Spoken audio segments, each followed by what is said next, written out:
বিশ্বকাপের দ্বিতীয় সেমিফাইনালে ইংল্যান্ডকে হারিয়ে ফাইনালে ভারত। সবার মুখে বিজয়ের উল্লাস। একে একে ভারতীয় ক্রিকেটাররা ড্রেসিং রুমে ঢুকছেন।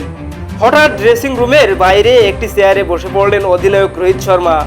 তার চোখে তখন পানি, বা হাত তুলে চোখ ঢাকলেন। কয়েক সেকেন্ড পরেই হাত নামালেন, তাকিয়ে থাকলেন সামনের দিকে।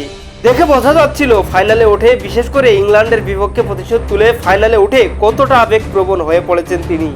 অধিনায়ক হিসেবে 226 দিন পরে ভারতকে আরো একটি ফাইনালে তুলেছেন রোহিত। সেই সব কথাই হয়তো ভাবছিলেন এই ব্যাটার। কিছুক্ষণ পরে বিরাট কোহলি ড্রেসিং রুম থেকে বেরিয়ে রোহিতের সামনে দাঁড়ালেন। তার গায়ে হাত রেখে কথা বললেন, হাসানোর চেষ্টা করলেন। শেষ পর্যন্ত হাসি দেখা গেল রোহিতের মুখেও। শনিবার ফাইনালে ভারতের সামনে দক্ষিণ আফ্রিকা, সেই ম্যাচে তারা কেমন ক্রিকেট খেলতে চান সে কথা জানিয়ে দিয়েছেন রোহিত।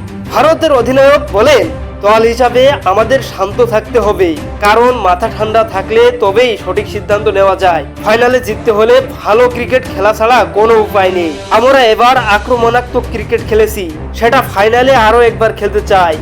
রোহিত এই ম্যাচেও অর্ধশত করেছেন, কিন্তু আরো একবার ব্যর্থ হয়েছেন বিরাট। চলতি প্রতিযোগিতায় এখন পর্যন্ত তার ব্যাটে নেই রান। তাতে অবশ্য বেশি চিন্তা করছেন না রোহিত। ফাইনালেও বিরাটই ওপেন করবেন বলে জানিয়েছেন তিনি।